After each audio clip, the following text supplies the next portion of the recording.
Hi everyone, a warm welcome to Languages at Sydney Go Global 2020. Now we have a very special one.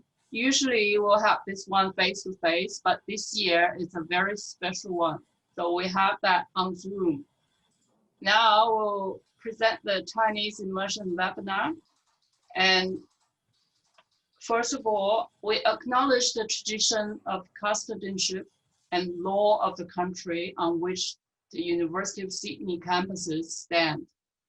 We pay our respects to those who have cared and continue to care for country. I'm Irene, and I will be the first presenter in the first 10 minutes, and our student reps, Michelle and Zirui, will be the next two presenters. So first of all, I'll walk you through the pathway to Chinese language. So in the Chinese department, you'll feel assured every one of you will have a pathway that suits you. So in general, we have 3 different pathways. So it depends on your previous experience with the Chinese language.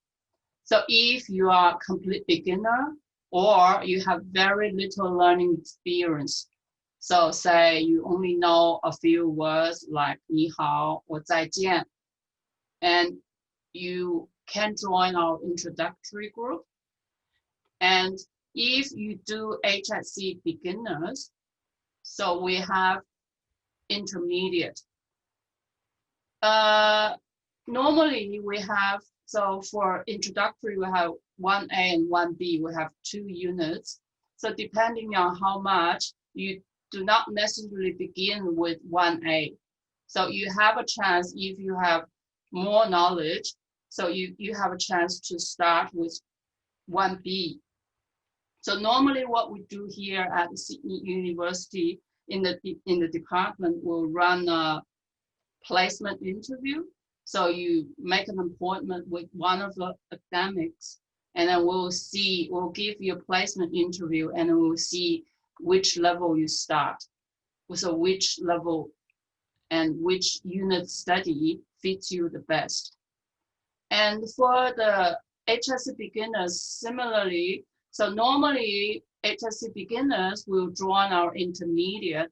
However, depending on how well you do in HSC, so say your ATA, if you got 70 above in the beginners level, you can join our like intermediate, like not necessarily 2A, and then you can start with the next one.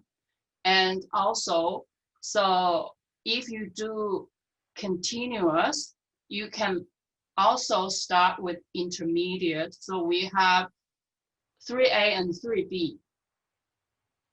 And depending on how much you get, once again, so if you got 80 below 80, so you can join our intermediate. And if you got 80 above, and then you can join our advanced. And then if you have extension, usually you go advanced. So that means, so no matter which level you are and how many like marks, what your score of HSC is, so you will find a right class for you. And also, normally we have, so there are different ways you could do Chinese, right? So if you want to do intensive study of Chinese language, and then you can major in Chinese. If you have a Chinese major, then you take 8 semester length units. So it will run over at least 3 years. You can do a combination of language and culture units, and there usually is 1 semester length interdisciplinary project, which is compulsory for everyone. And you can also do in-country study. I'll talk about that in-country study in a minute. And you can also do a minor So minor, you take 6 units to study. So usually, again, over 3 years. So again, combination of language and culture unit, depending on which level you start with. So if you start with the introductory level, right? So you do 1A, 1B, 2A, 2B, and 3A and 3B, and plus some culture units, so you can complete a major. Or if you do a minor and you don't have to do any culture units, so it depends. And if you don't want to do, like you say, I just want to do learn some phrases or some grammar, very limited, and then just to go travel, to go on a trip to China, and then you can just take our Chinese unit as elective. And then that's your choice. So which, again, depending on your level, you can have a placement interview. We can see which level that fits you. If you just do 1 or 2, or maybe there's 2 other options which you can consider is, so whether you are doing a major or minor, or just take Chinese as elective, not either major or minor. What you can do is you can choose our in-country studies. So we have 2 types of in-country studies. So if you're doing major and minor, our in-country study, we have we run 3 programs each year. So we have 1 in July and 2 in December. Normally people go to, in the July one, people go to Beijing University. And in the December 2 units, we go to Fudan in Shanghai, Fudan University in Shanghai, and PKU, the University of Peking in Beijing. So we run 2 in the December one. This is when you do major or minor. So if you're not doing a major, you still want the in-country experience, right? You can choose our OLE S2137. So you can choose this one. You don't have to have any experience. If you start from 0, you can join this one. Or if you have like some previous knowledge, you can still join this one. And for the normal in-country study, not normal, I mean, for major and minor in-country study is run by the department. So the departmental in-country study, we have 4 weeks. So you go to China for 4 weeks, you do intensive unit, and usually you don't need to pay for the tuition fee. You just pay for the normal unit here. You enroll in one of the Cheryl unit here, and then you go to study intensive in Beijing or Shanghai. And you earn 6 credit points when you come back. So it's 4 weeks, and you complete a full semester long unit study. So it's equivalent of the normal unit. And for the OLE, you have 3 weeks, exactly the same, intensive 3 weeks, but we have beginners and we have other levels as well. So both of the in-country studies, you can choose the level that you do there. It's a very, so normal unit study you complete here at Sydney, and the in-country study you complete in China. These 2 programs, the in-country program, are really popular among students. Just unfortunately this year, because of the international travel ban, so it's canceled for only this year, but we will, as soon as the travel ban will be lifted, and then we will run it. We will resume the program, and then you can go to Beijing or Shanghai. Even it's still like,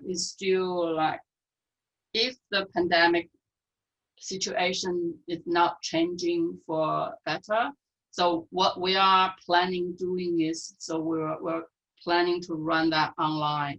So you can still have the experience, just not, you can't go to China. But once it becomes better, we'll run this very popular program again. So this is just an overview of your pathways for the, so here is the picture our students like the year before took in the Tiananmen Square. So you can see, yeah, they're so happy, and it's really very good program. You can, very popular among students. You can not only learn the language with the native speaker teachers, and you have language partners, and the best thing is you can experience Chinese culture there. Yeah, so I'll really welcome every one of you if you're interested in Chinese and to take our course and then to learn and experience Chinese language and culture with us. So now I will introduce our student reps, Michelle and Zirui. Hi everyone, I'm Michelle. I'm one of the 2020 Chinese Studies student representatives. And I'm joined with Ray as well, who is also the other student representative. Hi everyone, my name is Rui, and I'm also the 2020 Chinese Studies student representative. And Michelle and I will share some of our personal story about studying Chinese at UCIT. So yeah, let's go to the next page. So a little bit about my background. I'm actually studying commerce and law. I'm in my third year. And to study Chinese, I am taking a diploma of language studies. So initially, when I was starting university, because I'm not doing an arts degree, I thought that I couldn't study a language. But actually, the university is very welcoming in letting us have the opportunity of study a diploma of language studies, which I started last year, so in my second year of university. And so from that diploma, I'm majoring in Chinese. And so far, I found it very, very rewarding. As Irene mentioned in the pathways, I'm in the intermediate stream. So I didn't study Chinese in high school. I took it for 1 year in year 8, but because I'm a background speaker, I started at the intermediate level. So the units of studies that I've taken at university include Chinese 2C, 2D, 4A, and next semester I will be taking 4B and 5B. One of the things that I think is most rewarding from this studying Chinese at the University of Sydney is the opportunity to go overseas. So as Irene has already mentioned, there are a lot of in-country opportunities, and I was fortunate enough to undertake one of those at the end of last year. So I spent about a month at Peking University and I studied an intensive course there.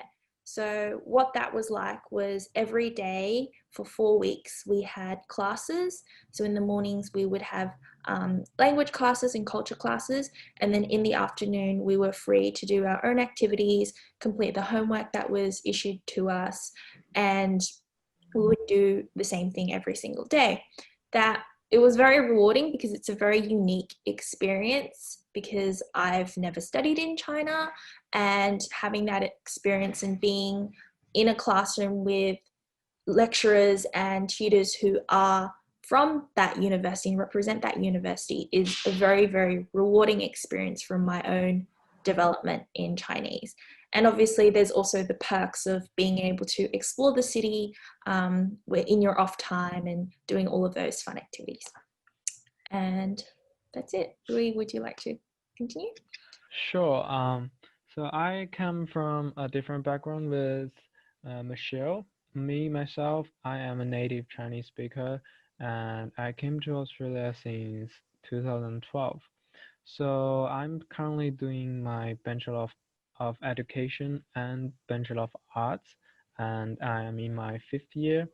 Although I'm not majoring in Chinese, but in my 5th year, I have 4 units for selective units. The reason I didn't choose Chinese was because when I was in year 1, when I just entered the university, I didn't want to study Chinese because I was a native speaker, right? So I thought I wanted to do a different language, so I studied Korean. But in my 5th year, when I did my Chinese units, I found out that it was also quite rewarding, even for the native speakers. So I did Chinese 3000, which is Chinese literature unit. In that unit, we studied a lot of different types of Chinese literature, such as some sanwen. I don't know how to say that in English, but it's like a kind of a novel. Or we also study some of the Chinese poem. Um, and the coordinator, they really well picked many interesting, both famous and infamous Chinese literature from mainland or from Taiwan. So it's quite rewarding and challenging. So I really encourage you, um, if you are, if you want to do advanced study, I really recommend this unit for you because it really help you to gain a more understanding of Chinese culture. And also, I did another Chinese unit in which is 3611. It teaches you how to use Chinese for specific purpose. For example, writing academic report in Chinese. Um, we learned lots. In this unit, they will also teach you many other useful techniques uh, you can use when you do your overseas studying in Chinese.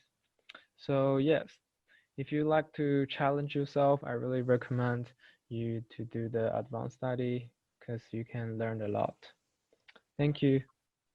Now we'll go to the questions you asked. Yeah, so we have one question I received 2 days ago, and now we have a new question. So we'll answer these 2 questions before we move on to the next section. So what are tutorial classes like? How much time do you spend practicing Chinese? So normally, in each of the units, we will have one big class, which the whole cohort will join. That we call lecture. So lecture, we usually have 1 hour, or in some units, 2 hours, so usually 1 hour. And then the rest will be tutorials. The tutorials, depending on your level, so in the intermediate and beginners level, we have 3 hours tutorials. So 1 hour on a day and 2 hours on another day. So usually the lecture will usually cover the new content, and also the teacher will introduce the grammar. Normally tutorial time will be your interaction time. We have a lot of like interactive activities. So like say how much time you spend on practicing speaking, I should say it's hard to tell you how much time, but what I should say is there is plenty of time for you to practice like speaking. And not just speaking, because university level courses, we are a very comprehensive program. So normally we will cover reading and writing and also speaking and listening. So it's a very comprehensive program. But at the beginner's level, we focus more on speaking and listening, and higher level, advanced level, will focus more on reading and writing. So it's comprehensive, but you have enough time to practice speaking in the tutorials with your tutors and also with your classmates. And is taking the introductory level course enough if I want to become a language teacher for primary school children? Yeah, so to be a language teacher for either primary or secondary school, it depends on, first of all, it's not the Chinese department who tells you how many units you should learn. It's because you join like the School of Education Social Work, and then they will have a designated units for you to do language. Normally you will take 4 language classes. Unlike a Chinese major, you have 48 units to do, right? So with the education department, they only have a certain number of classes. So normally if you do 4 units, that's our intermediate level. Probably you need to take some more study to be able to qualify as a language teacher. And also, it depends on how well you learn. If you learn it very solid, in a very solid way, it's possible. But it's not the Chinese department, so we are not in the position to decide that. It's the Department of Education of Australia, and so you can make an appointment to ask the coordinator of the education or the, let's say, secondary or primary education like program. You can ask him or her. Yeah, they will give you a better answer for that. Can I add something? Yep. Yeah, because I'm doing Bachelor of Education degree, Oh, and I'm from good. School of Okay. Education, right? So yes, I think you need to do at least 4 units which means the intermediate level to gain the qualification for teaching in an SW public schools. And if you want to be a primary school, you need to select education degree instead of language degree, or you can study a Master of Education, something else, because you need to get qualified. Yeah, so that's what I know. Yeah. So shall we move on to the question part? The quiz? Yeah. If no one else has any final questions. Yeah, if you have a question, you can always like ask. So if we don't have time to answer all your questions in this session, what we can do is we can respond to your questions even afterwards, and then get the answers back to you. So now what we will do is we will have a little quiz. So now you can interactive quiz. Now you can join to vote the question, to answer the question live, right? So now I'll run the quiz. So you have 30 seconds to answer each of the questions.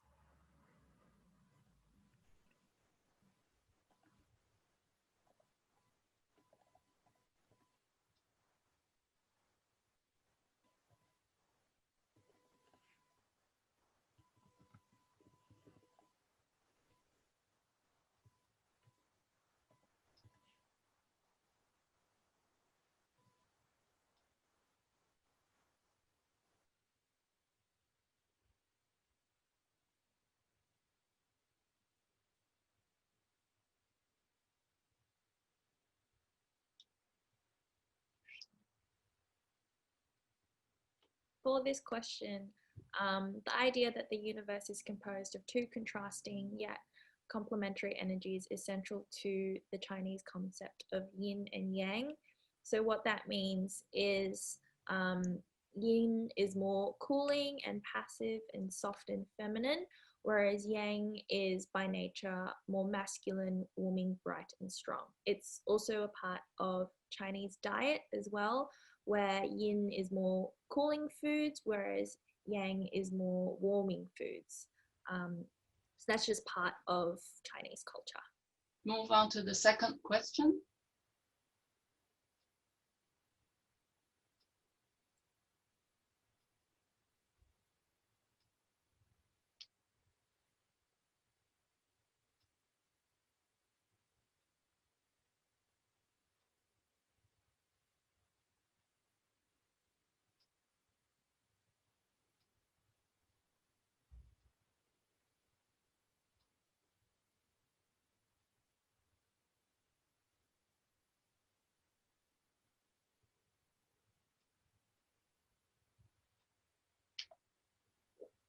Well done. I think 100% of the results showed white. Yep. So that all was correct.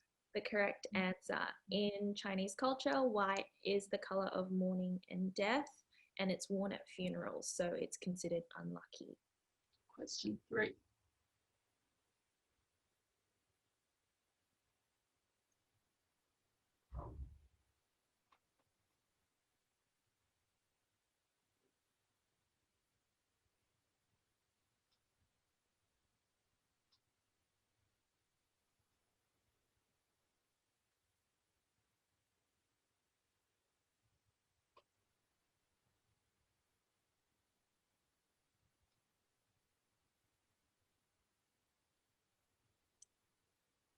Cool.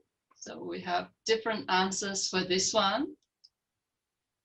Yep, so during the Mid-Autumn Festival is when the Chinese offer sacrifices to the moon, such as mooncakes and symbolic fruits to bring good luck. During this period, it's when the moon is the biggest and the fullest, and mooncakes are popular foods during this festival. Yes. Just a quick note as well, if you do end up taking a Chinese course, from my experience, when I did Chinese 2D, we did a chapter on Chinese New Year and Chinese festivals. So that's something that's quite interesting as well. Yeah, and also just want to add, this year's Mid-Autumn Festival, I think, is on 1st of October. So make sure you can buy some mooncakes. It's coming up. Yeah. Next question.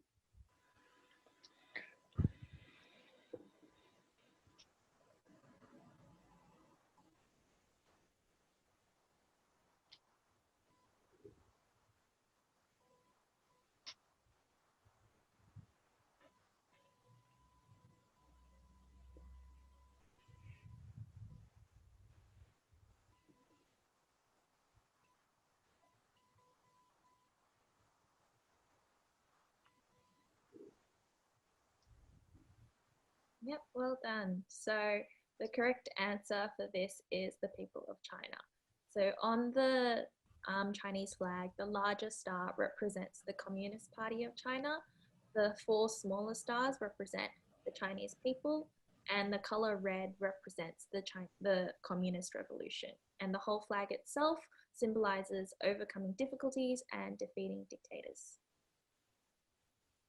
Okay, so now let's go to question number 5. Something about drinks.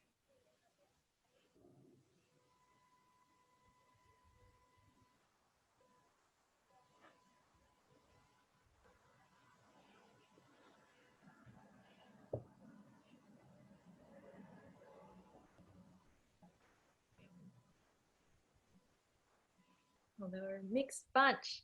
Actually, the correct answer to this question is tea. So in Chinese culture, the way you serve tea during a tea ceremony shows guests your manners and aesthetic preferences. So from this, the guests can make assumptions about their personality. Tea is also a unit that I took in Chinese 2D as well as a unit. So it's quite interesting. In UCID, you can learn more about the Chinese culture in terms of how people drink tea, the history of tea, and that's something that is quite interesting. Yep. Obviously, baijiu is another very popular drink in China. Okay, you're going to learn a lot about Chinese culture anyway. Yeah. So now the last question. Chinese literary works.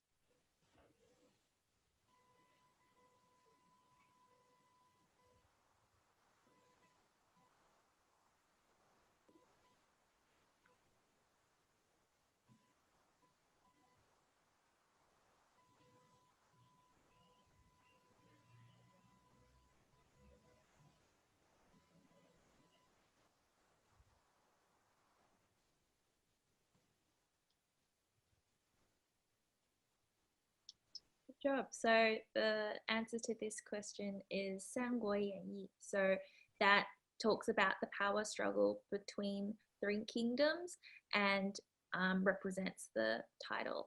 The other texts are also very famous literature pieces. For example, 红楼梦, which is the one at the very bottom, that's one unit that we learn in Chinese language studies as well. No matter you got the question right or wrong, when you learn a language, hardly you can learn the language without the culture. You're going to learn a lot about Chinese culture while you're doing your languages here.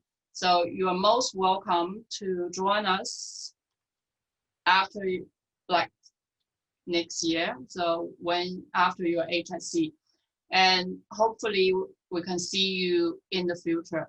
And here you can, if you still have questions, you can join us, and also you can go to our website to know more. And you are also welcome to ask us questions and whatever questions you have. So all of staff here will be our contact details are, you can easily search online, and we'll be very happy to answer your questions. Thanks again for joining us. Thank you very much. So have all the best for your study, and I hope to see you very soon. Bye-bye.